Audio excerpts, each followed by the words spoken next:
En el corazón de Jerusalén, donde hoy solo quedan ruinas y misterio, alguna vez se alzó una de las maravillas más impresionantes jamás construidas, el Templo de Salomón.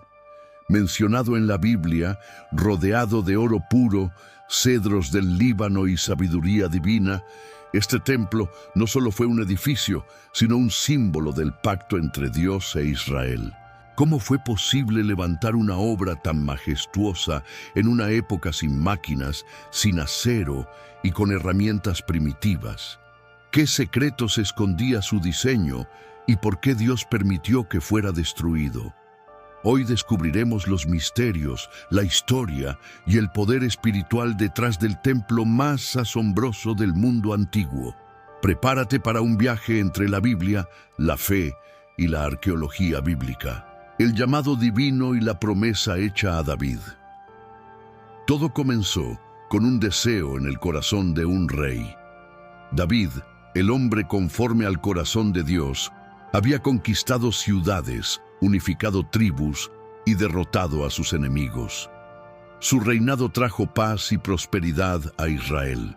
Pero aún con todas esas victorias, había algo que inquietaba su espíritu. El arca de Dios aún moraba bajo una tienda, mientras él habitaba en un palacio de cedro. En 2 Samuel 7, David compartió su inquietud con el profeta Natán. Yo habito en casa de cedro, y el arca de Dios está entre cortinas. Natán, impresionado, le respondió: haz todo lo que está en tu corazón, porque Jehová está contigo. Pero esa misma noche, Dios habló a Natán con un mensaje diferente. Le dijo: ve y di a mi siervo David, tú me edificarás casa en que yo more. No serás tú quien me edifique casa para habitar, sino tu hijo después de ti. Fue una respuesta inesperada. David, el hombre que había derrotado gigantes y establecido el trono de Israel, no sería quien levantaría la morada de Dios. La razón. Según 1 Crónicas 22:8, el Señor le dijo: tú has derramado mucha sangre y has hecho grandes guerras, no edificarás casa a mi nombre. Era una decisión divina. El templo debía ser construido por manos de paz, no de guerra. Pero Dios no lo dejó sin recompensa. En lugar de una negación fría, le dio una promesa eterna. Y cuando tus días sean cumplidos y duermas con tus padres, yo levantaré después de ti a uno de tu linaje, el cual procederá de tus entrañas, y afirmaré su reino. Él edificará casa a mi nombre, y yo afirmaré para siempre el trono de su reino. 2 Samuel 7, 12, 13. David comprendió entonces que su papel no sería construir, sino preparar el camino. No se ofendió, no reclamó. Al contrario, decidió dedicar los últimos años de su vida a acumular recursos, planos y obreros para que su hijo Salomón pudiera cumplir aquella promesa. En 1 Crónicas 22:14, David declara con gozo: he aquí, con grandes esfuerzos he preparado para la casa de Jehová 100,000 talentos de oro, 1,000,000 de talentos de plata, y bronce y hierro sin medida. Cada lingote, cada piedra preciosa era una ofrenda de amor. David no vería el templo terminado, pero su corazón ya lo había edificado. En los capítulos siguientes, el rey reunió a los levitas, sacerdotes y obreros. Designó porteros, músicos y vigilantes. Dividió las tareas, organizó el orden del servicio, escribió salmos que serían cantados en aquel lugar. David sabía que la presencia de Dios debía ser honrada con orden, belleza y santidad. Y cuando llegó el momento de hablar con su hijo, lo miró a los ojos y le dio uno de los discursos más poderosos del Antiguo Testamento. En 1 Crónicas 28, 9-10, David le dijo: y tú, Salomón, hijo mío, reconoce al Dios de tu padre, y sírvele con corazón perfecto y ánimo voluntario, porque Jehová escudriña los corazones de todos. Si tú le buscares, lo hallarás, mas si lo dejares, él te desechará para siempre. Mira pues, ahora, que Jehová te ha elegido para que edifiques casa para santuario. Esfuérzate y hazlo. Esa exhortación encierra el secreto del éxito espiritual: servir con corazón perfecto y ánimo voluntario. David entendía que ninguna obra humana tiene valor si no nace de un corazón rendido a Dios. Él podía haber llorado por no ser el constructor, pero en vez de eso se convirtió en el preparador del camino. Fue un ejemplo de humildad, visión y obediencia. Así fue como el templo nació en el corazón de un rey que amaba profundamente a su Dios. Y aunque David no colocó ni una piedra, su nombre quedó grabado en los cimientos de la historia redentora. El templo de Salomón, en realidad, fue también el sueño de David hecho realidad a través de su hijo. Este primer paso enseña una gran verdad. A veces Dios nos da visiones que no veremos terminadas en vida, pero si somos fieles, Él levantará a otros para continuar la obra. David sembró la fe, la adoración y la obediencia que más tarde florecerían en los días de Salomón. Dios no necesita templos de piedra para habitar, sino corazones dispuestos a obedecer. Y cuando Él encuentra a alguien como David, un adorador genuino, sus sueños trascienden generaciones. Si esta enseñanza te está bendiciendo, suscríbete ahora y comenta: ¿qué sueños has entregado a Dios, aunque no los veas cumplidos aún? Queremos leer tu testimonio en los comentarios. La sabiduría y riqueza de Salomón, el hombre elegido por Dios. Cuando David murió, el trono de Israel pasó a su hijo Salomón, un joven inexperto pero con un corazón que anhelaba agradar a Dios. Su primera gran decisión como rey marcaría no solo su destino, sino el de toda la nación. En 1 Reyes 3:5, el Señor se le apareció en sueños y le dijo: «Pide lo que quieras que yo te dé». Era una oferta que pocos podrían resistir. Pero Salomón no pidió riquezas, ni larga vida, ni venganza sobre sus enemigos. Pidió sabiduría. Da a tu siervo corazón entendido para juzgar a tu pueblo y para discernir entre lo bueno y lo malo. Esa oración humilde conmovió el corazón de Dios.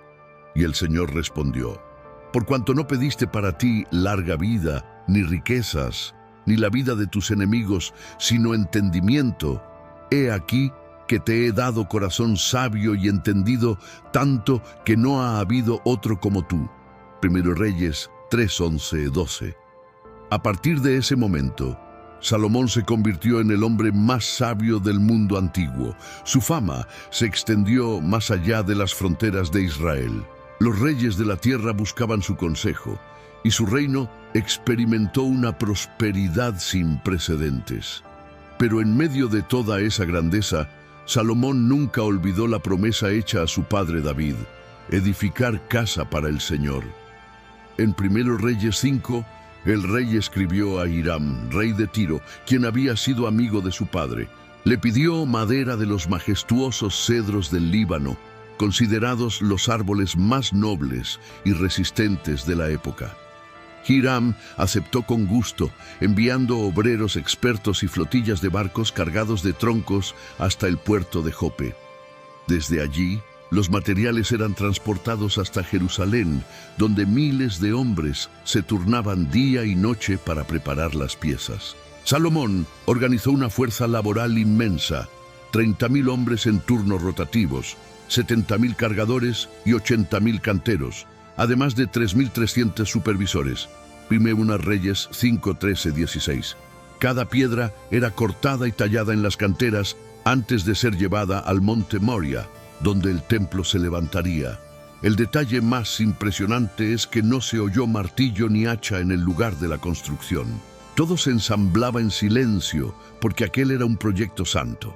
El templo fue revestido con oro puro de Ofir, las paredes forradas de madera tallada con querubines, palmeras y flores. El piso también fue cubierto de oro. Era una obra tan resplandeciente que, según los antiguos rabinos, El templo brillaba bajo el sol como si fuera un fuego encendido.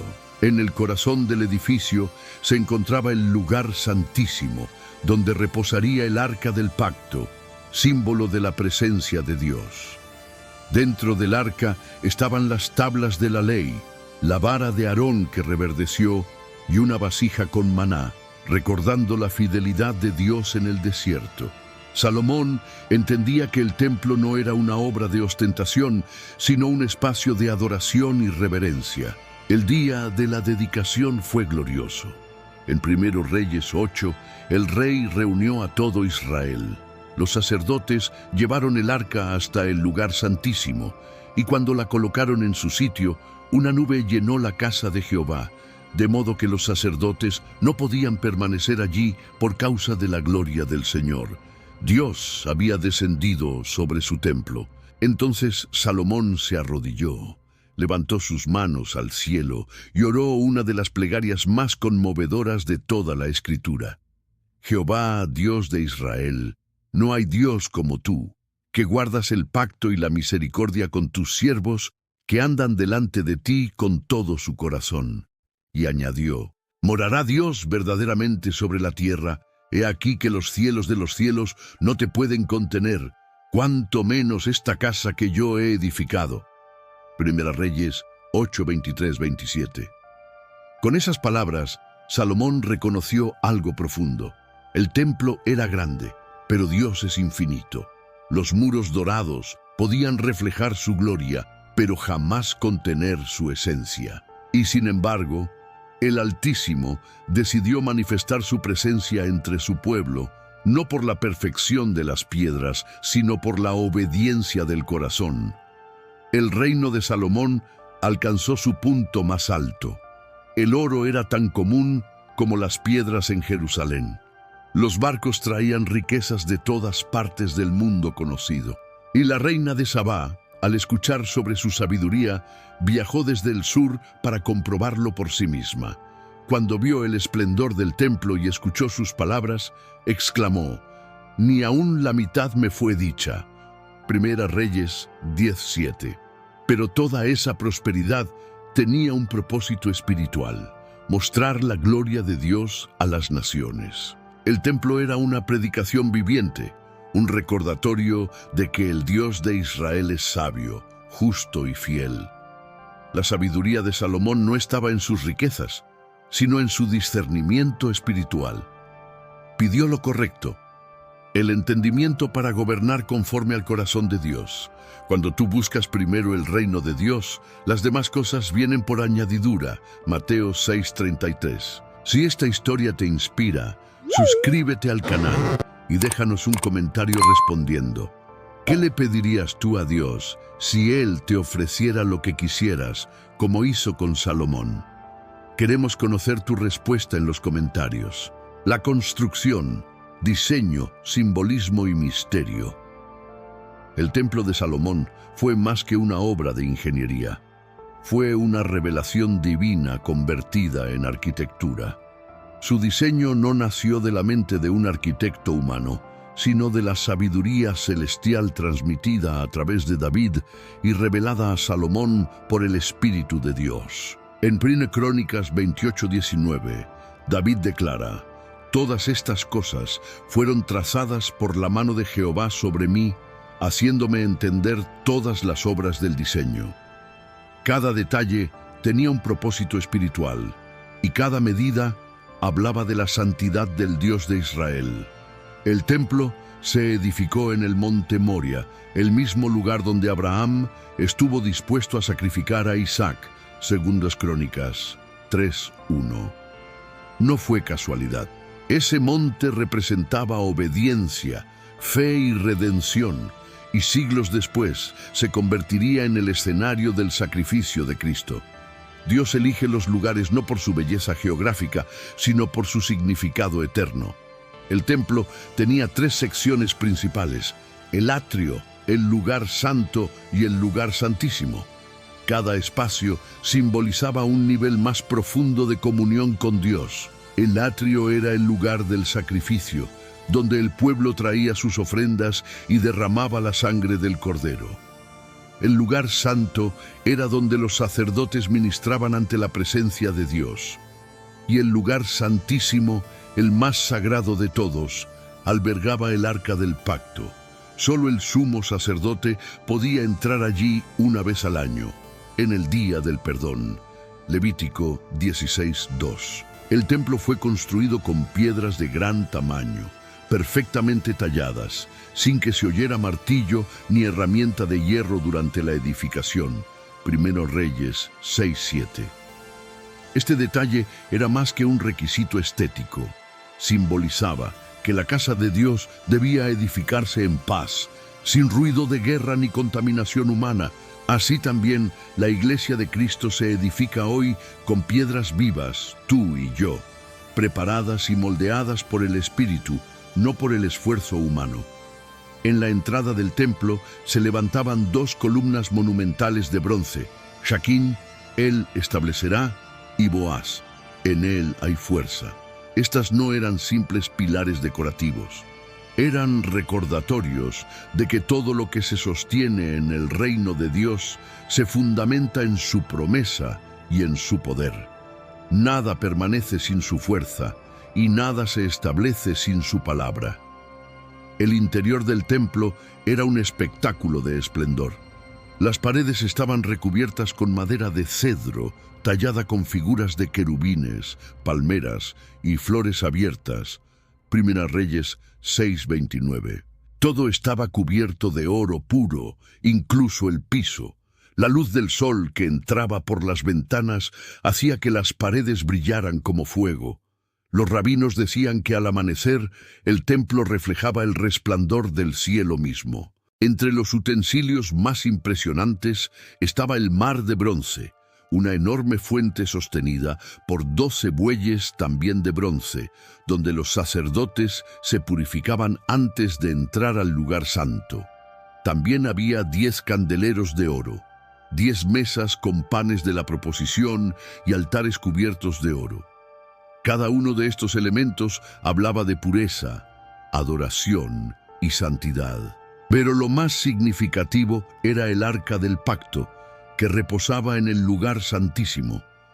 Dentro de ella estaban las tablas de la ley, la vara de Aarón que reverdeció y una vasija de maná. El arca representaba la presencia misma de Dios. Cuando los querubines tallados sobre el propiciatorio extendían sus alas, era como si el cielo y la tierra se tocaran. Ese lugar era tan sagrado que nadie podía entrar excepto el sumo sacerdote, y aún así debía hacerlo con sangre, símbolo del sacrificio y la expiación. El templo no era solo una casa para Dios, era una sombra del plan de redención. Cada sacrificio ofrecido en su altar señalaba hacia Cristo, el Cordero de Dios que quitaría el pecado del mundo. El velo que separaba el lugar santo del lugar santísimo representaba la distancia entre un Dios santo y un hombre pecador. Pero siglos después, cuando Jesús murió en la cruz, aquel velo se rasgó en dos de arriba abajo. Mateo 27:51, abriendo el camino directo a la presencia de Dios. Así, el templo de Salomón no fue solo un monumento histórico, sino un anuncio profético del Evangelio. Su esplendor físico era la antesala de la gloria espiritual que se manifestaría en Cristo. Como escribió el apóstol Pablo, ¿no sabéis que sois templo de Dios y que el Espíritu de Dios mora en vosotros? 1 Corintios 3:16. Hoy ya no necesitamos muros de oro ni altares de bronce, porque el verdadero templo está en el corazón de todo creyente.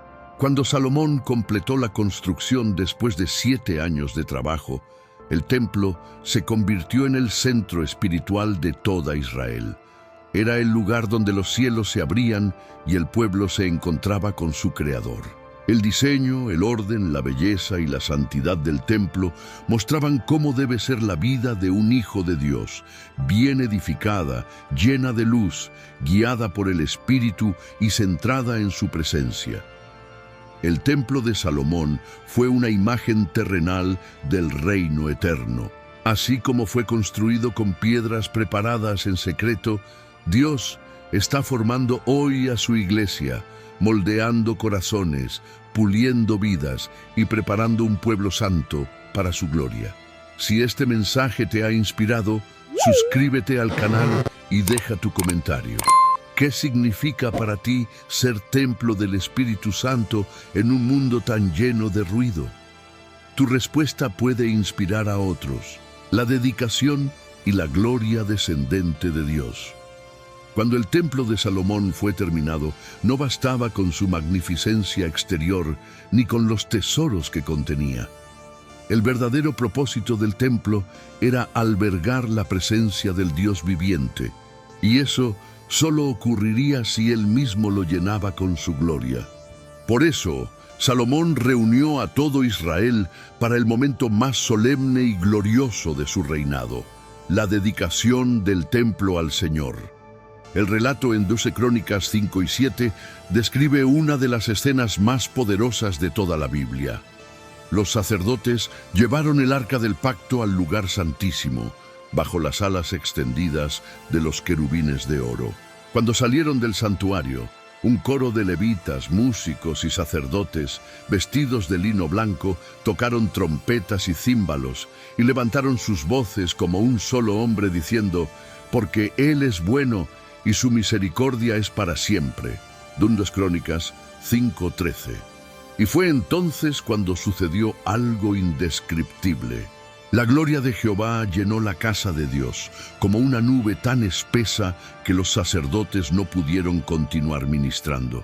Era el mismo fuego celestial que había descendido en el Sinaí, el mismo resplandor que acompañó a Israel en el desierto, el mismo poder que representa su presencia viva.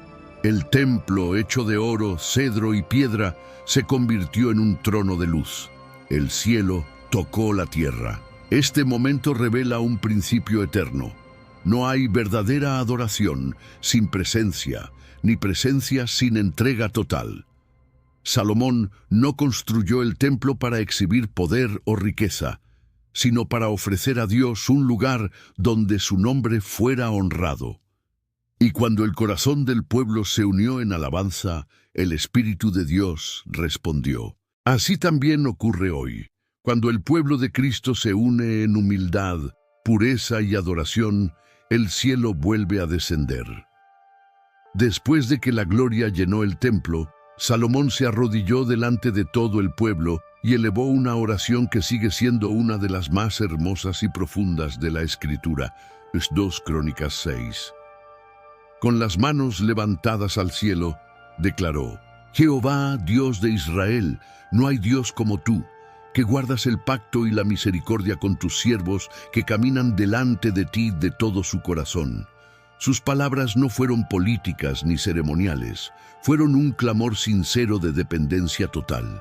En su oración, Salomón pidió que Dios escuchara al pueblo cada vez que oraran mirando hacia el templo, que perdonara sus pecados cuando se arrepintieran, que sanara su tierra cuando el cielo se cerrara, y que mostrara misericordia incluso a los extranjeros que vinieran atraídos por su nombre.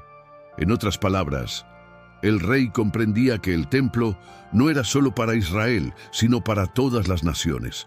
Era una profecía del Evangelio, del día en que todos los pueblos vendrían a adorar al mismo Dios. Entonces, cuando terminó de orar, el cielo volvió a estremecerse.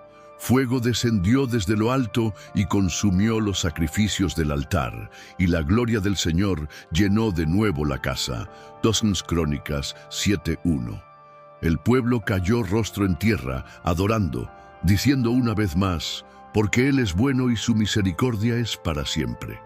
Aquello no fue emoción ni espectáculo, fue reverencia santa ante el Dios vivo. Los sacrificios, el oro, el incienso, todo tenía valor solo porque Dios había decidido habitar allí.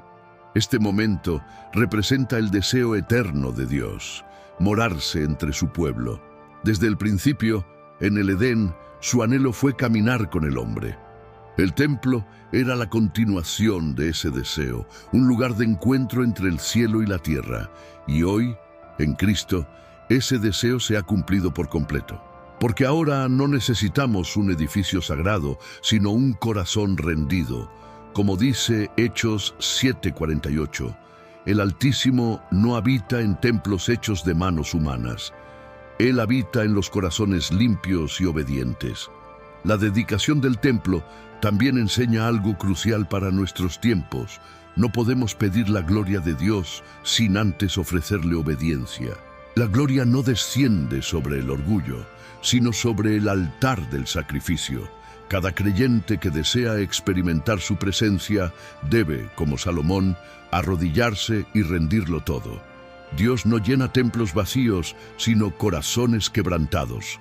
Salomón ofreció 22,000 bueyes y 120,000 ovejas como sacrificio de dedicación. 2 Crónicas 7:5. No por ostentación, sino porque entendía que la adoración verdadera siempre cuesta algo. El fuego del cielo no cae sobre palabras, sino sobre sacrificios. Así también, el fuego del Espíritu Santo no desciende sobre una vida cómoda, sino sobre una vida entregada. Después de ese día, Israel vivió un tiempo de paz, prosperidad y bendición. El templo se convirtió en el corazón de la nación, el lugar donde Dios y su pueblo se encontraban. Sin embargo, con el tiempo, esa gloria se perdió cuando el pueblo olvidó su pacto. La historia del templo nos recuerda que la presencia de Dios no depende de estructuras, sino de fidelidad. Cuando hay pureza, hay fuego. Cuando hay oración, hay nube. Cuando hay rendición, hay gloria. El día de la dedicación fue un anticipo del derramamiento del Espíritu Santo en Pentecostés. Así como el fuego descendió sobre el templo de piedra, el fuego del Espíritu descendió sobre el templo vivo, la iglesia. Y ese mismo fuego sigue disponible hoy para cada creyente que se rinde completamente. Si anhelas que la gloria de Dios llene tu vida como llenó el templo de Salomón, suscríbete al canal y escribe en los comentarios: Señor, consagro mi vida como tu templo. Hazlo con fe y pídele a Dios que su fuego descienda sobre ti, porque donde hay entrega, siempre habrá gloria. El propósito profético del templo, sombra del Cristo venidero. El templo de Salomón no fue solo una obra de ingeniería divina, ni un símbolo del esplendor de Israel. Fue, ante todo, una profecía en piedra, una sombra anticipada del Mesías que habría de venir. Cada rincón, cada medida, cada objeto dentro del templo hablaba secretamente de Cristo. El Nuevo Testamento lo confirma. Todo esto es sombra de lo porvenir, pero el cuerpo es de Cristo. Colosenses 2:17. Desde su concepción, el templo fue diseñado como una representación del plan de redención de Dios. El lugar santo y el lugar santísimo no eran solo divisiones arquitectónicas, sino una figura del acceso progresivo del hombre hacia la presencia divina. Durante siglos, solo el sumo sacerdote podía entrar una vez al año en el lugar santísimo, llevando sangre por el perdón del pueblo. Hebreos 9:7. Pero aquel velo que separaba al hombre de Dios sería rasgado siglos después en el Calvario, cuando Jesús exclamó: «Consumado es». Juan 19:30. Así, el templo de Salomón apuntaba hacia la cruz. El sacrificio continuo de animales señalaba el sacrificio perfecto del Cordero de Dios. El altar de bronce simbolizaba la justicia divina. El lavacro, la purificación por el agua de la palabra. El candelabro, la luz de Cristo. La mesa de los panes, su provisión eterna. Y el arca del pacto, su presencia viva entre nosotros. Todo el templo era un mapa celestial del Evangelio, siglos antes de que el Evangelio fuera revelado. Salomón mismo, en su oración de dedicación, habló más allá de su tiempo. Pidió a Dios que escuchara también las oraciones de los extranjeros que vinieran atraídos por su nombre. 2 Crónicas 6:32-33. Esa fue una declaración profética del día en que todas las naciones serían bendecidas en Cristo Jesús, descendiente de David. El templo, aunque estaba en Jerusalén, tenía un mensaje universal. Dios no solo quería morar entre los israelitas, sino entre todos los hombres. El apóstol Juan lo expresó así: y aquel verbo fue hecho carne y habitó entre nosotros. Juan 1:14. En el original griego, habitó significa literalmente tabernaculizó, o puso su tienda entre nosotros. Cristo fue el verdadero templo de Dios, el lugar donde su gloria habitó plenamente. Por eso cuando Jesús dijo: «Destruid este templo, y en 3 días lo levantaré», estaba hablando de sí mismo. Juan 2:19. El cuerpo de Jesús se convirtió en el santuario definitivo, el cumplimiento de todo lo que el templo de Salomón representaba. El templo también enseñaba una verdad espiritual poderosa. Dios siempre busca un lugar donde reposar su presencia. En el Antiguo Testamento fue un edificio de oro y cedro. En el Nuevo somos nosotros mismos. El apóstol Pablo escribió: «¿No sabéis que sois templo de Dios y que el Espíritu de Dios mora en vosotros?». 1 Corintios 3:16. La gloria que antes descendía sobre el altar de Jerusalén, ahora habita en el corazón de cada creyente lleno del Espíritu Santo. ¡Qué misterio glorioso! El fuego que antes consumía sacrificios, ahora enciende corazones. El diseño del templo también revela el camino espiritual del creyente. El atrio representa la salvación, el lugar santo, la santificación, y el lugar santísimo, la comunión íntima con Dios. Cada paso hacia el interior es un llamado a mayor pureza y cercanía con el Creador.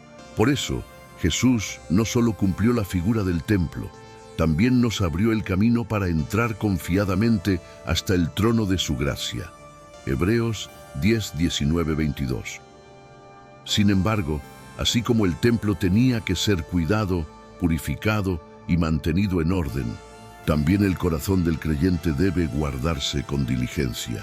La gloria de Dios no habita en templos contaminados. Por eso el Espíritu Santo que mora en nosotros continuamente nos santifica y nos transforma en la imagen de Cristo. Cada vez que renunciamos al pecado, cada vez que perdonamos, cada vez que adoramos, un poco más del templo celestial se construye en nosotros. El profeta Ageo anunció siglos después que vendría un templo con una gloria mayor que la del primero. Ageo 2:9. Esa profecía no hablaba de oro ni de piedras, sino de Cristo y su iglesia. La gloria postrera es el Espíritu Santo obrando en su pueblo, uniendo corazones de toda lengua y nación. Hoy, los creyentes somos piedras vivas que forman un templo espiritual para la presencia de Dios. 1 Pedro 2:5. Y sin embargo, la historia aún no termina. La Biblia profetiza que en los últimos tiempos se intentará reconstruir el templo físico en Jerusalén. Ese evento marcará señales proféticas profundas relacionadas con el regreso del Señor.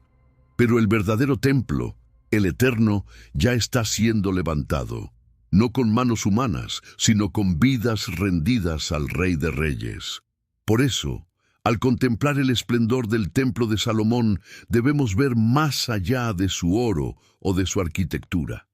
Debemos ver el reflejo del corazón de Dios, que desde el principio anheló tener comunión con su creación. El templo fue una sombra. Cristo es la sustancia, y nosotros, su iglesia, somos ahora su morada gloriosa. Cuando entiendes eso, tu vida cobra un nuevo sentido. Ya no necesitas buscar a Dios en un monte o en un edificio. Él vive en ti. Tú eres su templo.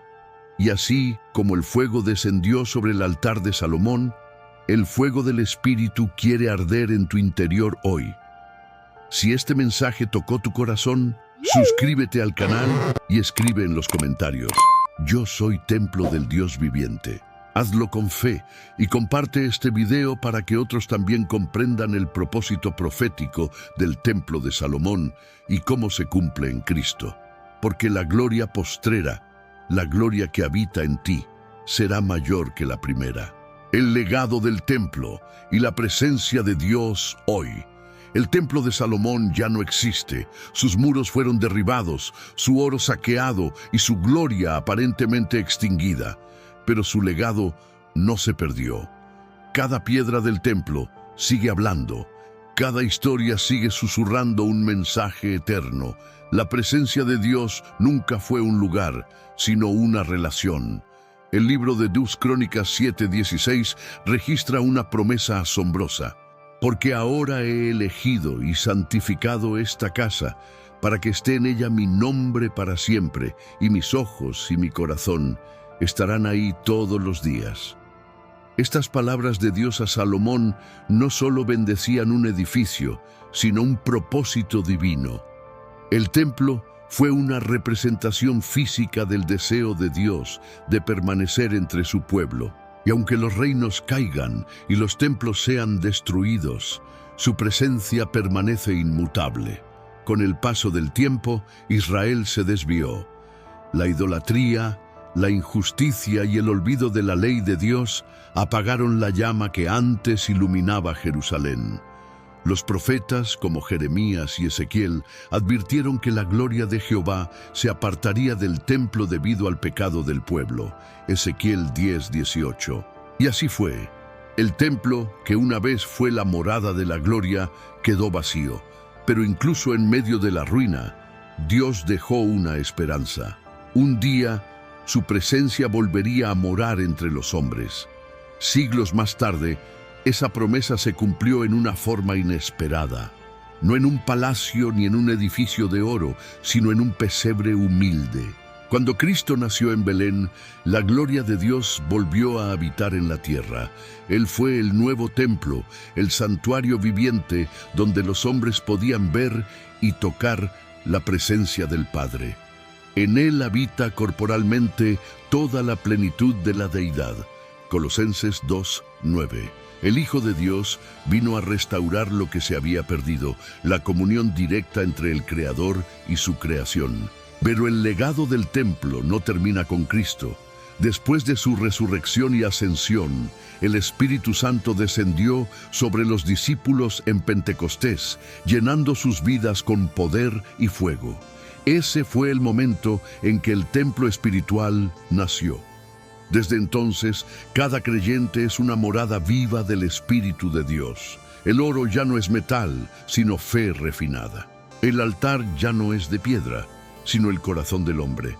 Y el fuego que desciende no es físico, sino el fuego del Espíritu Santo que transforma y purifica. Por eso el apóstol Pablo declaró con firmeza: ¿no sabéis que vuestro cuerpo es templo del Espíritu Santo que está en vosotros, el cual tenéis de Dios, y que no sois vuestros? 1 Corintios 6:19. Esa revelación cambia todo. Ya no somos espectadores del templo, somos parte del templo. No necesitamos sacerdotes humanos ni sacrificios repetidos, porque Cristo fue el sacrificio perfecto y eterno. Y donde Él habita, allí hay santidad, propósito y poder. El legado del templo de Salomón es, en esencia, una invitación a que cada persona se convierta en un espacio donde la gloria de Dios pueda descansar. Cuando oras, adoras, perdonas y amas, estás reconstruyendo el templo dentro de ti. Cada acto de obediencia levanta una piedra más en el santuario del alma. Cada lágrima rendida en el altar interior atrae una nueva medida de su gloria. Pero hay algo más. Así como en los días de Salomón, el mundo hoy necesita volver a ver la gloria de Dios. Vivimos tiempos de confusión, oscuridad y desesperanza. Las personas buscan respuestas en lo material, en la ciencia o en la fama, sin comprender que el verdadero poder está en la presencia del Altísimo.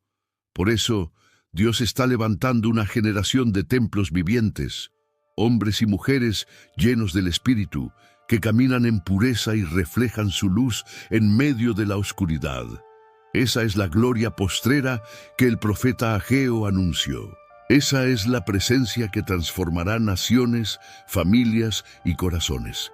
Jesús dijo: «Vosotros sois la luz del mundo. Una ciudad asentada sobre un monte no se puede esconder. Mateo 5:14. Cuando la gloria de Dios habita en ti, no puedes ocultarla. Brillas con una luz que no es tuya, sino del Rey que vive dentro de ti. Y esa luz debe encender otras vidas, igual que el fuego en el templo encendía el incienso perpetuamente. Hoy, el llamado es claro: reconstruye el altar de tu corazón. No importa cuántas veces se haya caído o apagado el fuego. El mismo Dios que llenó el templo de Salomón con su gloria quiere llenar tu vida con su presencia. Él no busca perfección, sino entrega; no busca oro, sino corazones dispuestos. Y cuando lo invitas sinceramente, su gloria vuelve a descender. Recuerda, el templo de Salomón fue destruido, pero su propósito nunca, porque cada creyente redimido es ahora un templo eterno en el que Dios se deleita en habitar. Así que no busques la gloria en el pasado, vívela hoy. Permite que tu vida sea un altar de adoración donde el fuego nunca se apague. Si este mensaje habló a tu corazón, suscríbete ahora y comparte este video para que más personas recuerden que el Dios que llenó el templo de Salomón con su gloria sigue llenando vidas hoy. Y escribe en los comentarios: Señor, haz de mi vida tu templo. Porque cuando un corazón se rinde, el cielo vuelve a descender.